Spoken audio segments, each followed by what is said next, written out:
Time now for What's Hot or Not. It's steaming hot today, brought to you by Cabana. Come see and be seen. As I said, a man I've had the privilege of working with, Andrew Ross, joins us this morning. He's the creative brains behind majority. If you've ever been to a T20 game or a Pro 20 game at any arena, anywhere around the globe, in actual fact, he's the man that has pioneered what you see on the screen. Not in terms of the cricket itself, but definitely the entertainment that has become T20 and Pro 20 cricket around the world. He's the joint MD of Maverick, specializing in event sponsorships as well as event organizing when it comes to putting sportainment together. Andrew Ross, good morning. Morning, Ryan. How are you doing? I'm very well, thanks. How are you? Thanks for joining us this morning. Great to be here. Yeah, now, sportainment. First of all, let's talk a little bit about how, just in general, over the past, 5, 6, 7 years, somebody, and I'm not going to say somebody, I'm going to say you, realized that, listen, something needs to be done at stadiums around the country. What are we doing to keep people entertained at stadiums and also at home watching?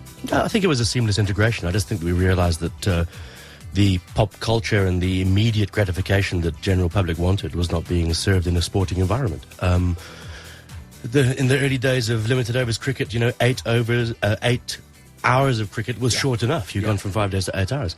People don't have 8 hours to spend today.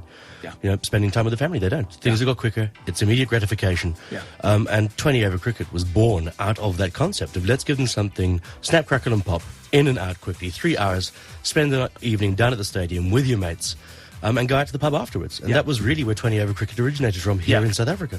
And the amazing thing, though, is that even though it is a matter of snap, crackle and pop, there's so much work that goes into place in when it comes to these big events. If we look at all the big events, you've been involved with them. From the first ever World T20 that we had in South Africa, I mean, the world was looking at us going, okay, so we're taking this thing global now.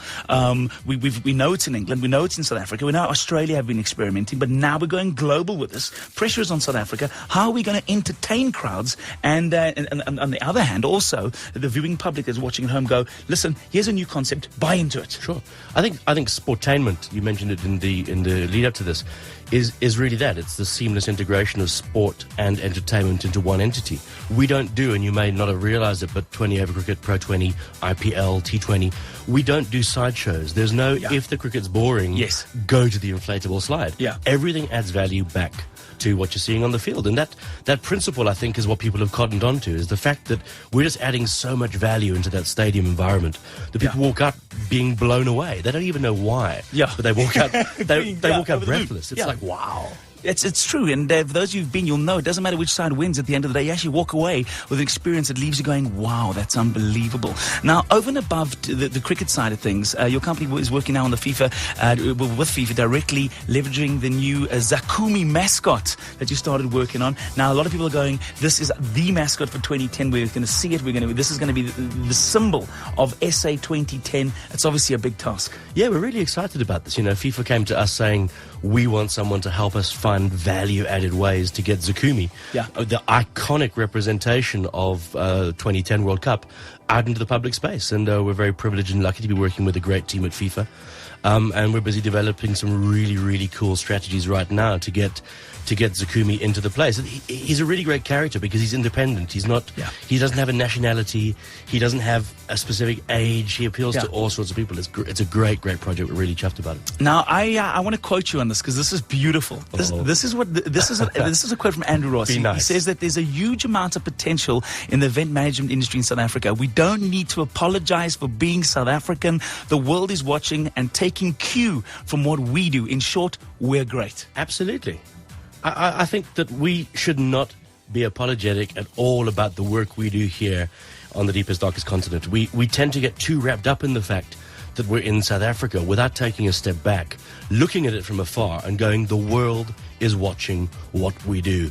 People don't realize it until you start talking to people outside the borders. The IPL is already being used in European business schools, not sponsorship schools, not event management schools, in business schools, as a case study of how to take the third or the fourth largest sporting event in the world and drop it into a country in 3 weeks. And South Africa rose to the occasion. Safety, security, police forces, hotels, hospitality, airlines, stadiums, Cricket South Africa.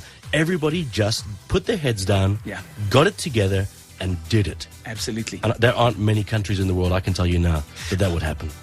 A day in the life of Andrew Ross. What time do you get up in the morning? What time do you go to bed at night? Okay.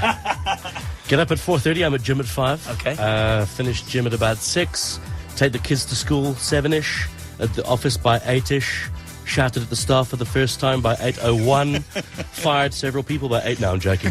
I'm pretty relaxed. You know, we're a pretty relaxed company in general. We believe in a philosophy of creativity. And I try and force that out of our staff as best we can. They give me 100%, I give them 100% back.